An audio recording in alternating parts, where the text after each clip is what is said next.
Wait sir అట్లా ఉండాలి sir, అట్లా ఉండండి, ఇంకా అయిపోలేదు.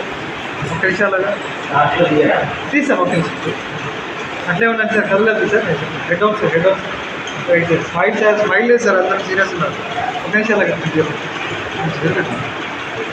ఉండాలి సార్, ఒక నిమిషం అట్లా ఉండాలి సార్. ఇక్కడ చూడండి సార్, ఒక wait madam, wait madam.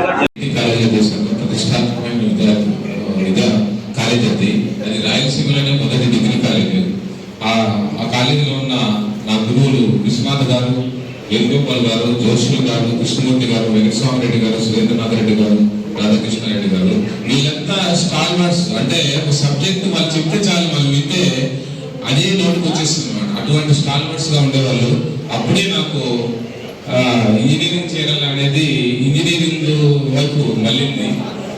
Intermediate లో మళ్ళీ తర్వాత ఇంజనీరింగ్ చేయడం జరిగింది. తర్వాత కేసీఆర్ కాలేజీలో నేను చదువుకున్నాను. చదువుకున్న తర్వాత 2 సంవత్సరాలు ఇక్కడ పనిచేశాను. ఇక్కడ పాలిటెక్నిక్ కాలేజీ మలమేరులో పనిచేశాను. టీచింగ్ అంటే ఇంట్రెస్ట్ ఉండేది, కానీ ఎందుకో అది టెంపరీ జాబ్ కావడం వల్ల మళ్ళీ దీంట్లో ఇరిగేషన్ డిపార్ట్మెంట్లో ఎమర్జెన్సీ రిక్రూట్మెంట్ చేరాను. ఎమర్జెన్సీ రిక్రూట్మెంట్ చేసినప్పుడు నాకంటే ముందు మాకు ఇక్కడ ముండ్రెడ్డి అని మాకు లీడరు, మాకు ముండ్రెడ్డిని, అతను 86 బ్యాచ్ అనమాట. ముండ్రెడ్డి ఒకటే ఉన్నాడు. ముండ్రెడ్డి తర్వాత రాజశేఖర్ నాకంటే ముందు 2-3 నెలలు ముందు చేరాడు. అబ్బా నాకు ఒక బర్త్ షేర్ చేసుకుని చెల్లని ఫీల్ అయ్యాడు. తర్వాత నేను చేరాను. తర్వాత బాలసుబ్రహ్మణ్యం, శివకుమార్ అందరూ చేరాము. మేము ఒక 4 ఏళ్ళు అక్కడ ఇన్వెస్టిగేషన్ కదా అని రిలాక్స్ గా కూర్చోలేదు. ఆ కాలేజ్ లో దాదాపు 14 చెరువులు ఇన్వెస్టిగేషన్ చేయడం జరిగింది. ఇన్వెస్టిగేషన్ అంటే అక్కడ ఏం ఫెసిలిటీస్ ఉండవు, అంతా మన డబ్బు జీపు ఉంటుంది. దాంట్లో పెట్రోల్ మనమే పోసుకొని, అంటే సబ్ డివిజన్ గవర్నమెంట్ వెహికల్ లో పోసుకొని పోవాలా. ఆయన మా టీం గారు ఏమంటే, నువ్వు ఎన్ని రోజులైనా వచ్చి పోవడానికి రావడానికి మాత్రమే అలవన్స్ ఉండేది. అంటే మాకు పోయితే వర్క్ చేసుకుని కంప్లీట్ అయితే కానీ వచ్చేదానికి లేదనమాట. అంత మాత్రమే చూపించేవాడు. ఎందుకంటే AE sir not entertaining sir vehicle కాబట్టి ఆయన పోతే వచ్చేయాలి. 4-5 రోజులైనా అక్కడే ఉండాల్సిందే. అట్లా విలేజ్ లో ఉన్నాము, అడవుల్లో ఉన్నాము, అట్లా కష్టపడి పనిచేసాము. ఆ 14 ట్యాంకులు రాజశేఖర్ వాళ్ళు 2 సంవత్సరాలకు మరించి ఎంఐ అది ఇది వెళ్ళారు. తర్వాత నేను కొద్ది రోజులు బరువు మోసాను. 2092లో వెళ్ళిపోయిన తర్వాత 14 ట్యాంకులు 92 తర్వాత గ్రౌండ్ అయినాయి, ఇప్పుడు చెరువులుగా మారినాయి. దానికి మేము పెట్టిన కృషికి ఫలితం లభించింది అనుకుంటున్నాము. తదుపరి నేను పుంగనూరులో కూడా 4-5 ట్యాంకులు ఇన్వెస్టిగేషన్ చేశాను. దాంట్లో 2 ట్యాంకులు నేనే, ఎంఐ ట్యాంకులు నేనే ఎగ్జిక్యూట్ చేశాను. అది జాతికి అంకితం చేశాను. అది నాకు చాలా సంతోషం సంఘటన.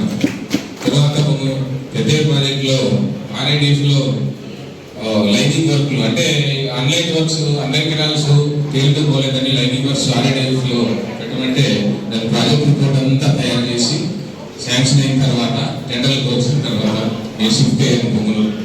ఆ తర్వాత మళ్ళీ పొంగనూరులో 11 years పనిచేశాను. నేను 2009 వరకు ఏఈగా చాలా కష్టపడి పనిచేశాను, చాలా సిన్సియర్గా పనిచేశాను. కొంచెం ఒక రకంగా రాజశేఖర్ అంత గారు విని ఆ స్ఫూర్తితో నేను కూడా ఒక 70-80% పనిచేశాను. 70% అంటే ఆయన నేను చేయలేను, ఆయనలో పనిచేశాను. నాకు మర్చిపోలేని సంగతులు కూడా ఉన్నాయి. పుంగనూరు చుట్టూ 4 చెరువులు ఉంటాయి. ఒకటి పైన హెడ్, అంటే పుంగనూరుకు అఫ్సర్ సైడ్ లో చెరువు ఉంటుంది. దానికి చైన్ ఆఫ్ ట్యాంక్స్ ఉంటాయి అన్నమాట. 98లో బ్రీచ్ అయ్యి చెరువు పైన బ్రీచ్ అయ్యి రాయలసీమ కూడా పడితే అది బ్రీచ్ అయ్యే చెరువును మేము వితిన్ నో టైం దాన్ని ట్యాకిల్ చేసి బ్రీచ్ కాకుండా చేశాము. అంటే నేను ఎందుకంటున్నానంటే ఆ చెరువు కిందనే టౌన్ లో సగం జనాభా ఉంటారు. ఆ చెరువు బ్రీచ్ అయితే ఎంత ప్రాణ కష్టం జరిగేదో 38 ఏళ్ళ తర్వాత నీటిపారుదల శాఖలో ఈగా రిటైర్ అవుతున్నాను. నా 38 ఏళ్ళ సర్వీస్ చాలా నిబద్ధతతో పనిచేశాను, సిన్సియర్గా పనిచేశాను. ఎన్నో రైతు సమస్యలను పరిష్కరించాను. తర్వాత 5 చెరువులను నూతన చెరువుల నుంచి జాతికి అంకితం చేశాను. తర్వాత వివిధ స్థాయిలో ప్రాజెక్ట్స్లో ప్రాజెక్ట్ ఇన్వెస్టిగేషన్లో కానీ ఈ స్థాయిలో పనిచేసి ఈరోజు ఇంజనీర్గా అన్నమయ్య ప్రిపేర్ అవుతున్నాను. అన్నమయ్య ప్రాజెక్ట్ డిజైన్స్ వరకు గత 3 సంవత్సరాలుగా పనిచేస్తూనే ఉన్నాము.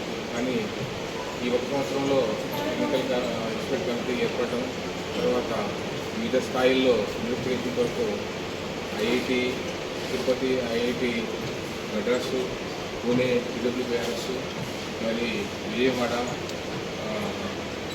ఈ డిజైన్స్ ఇన్ని తిరిగి ఒక డిజైన్ కొలికి తీసుకొచ్చి దాని మీదనే ఆధారపడి ఉంటుంది నెక్స్ట్ అంతా. అది అయిన తర్వాత ఇంకా ఏజెన్సీ చూస్తే దీని నోటే డిజైన్స్ రెడీ అయిపోతాయి. రెడీ అయిపోయిన తర్వాత సర్వీస్ అవుతుందని ఆశిస్తున్నాను.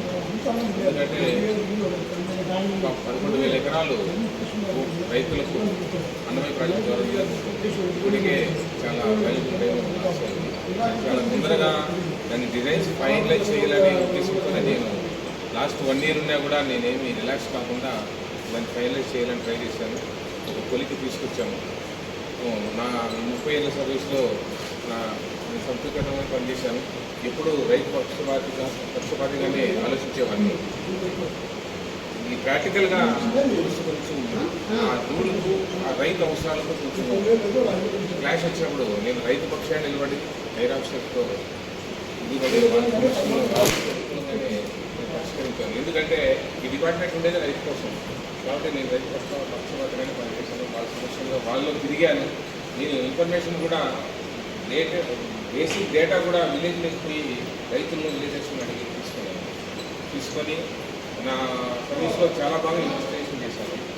తర్వాత కొంత వాటర్ ఎమ్మెల్యేలో కూడా పనిచేశాను, ప్రాజెక్టులో పనిచేశాను.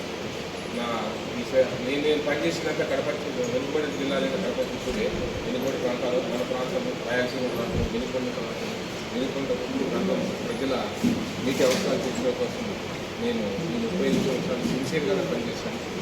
కాబట్టి నా ఈ 35 సంవత్సరాల సర్వీస్ నాకు చాలా సంతోషకరంగా ఉందని నేను భావిస్తున్నాను.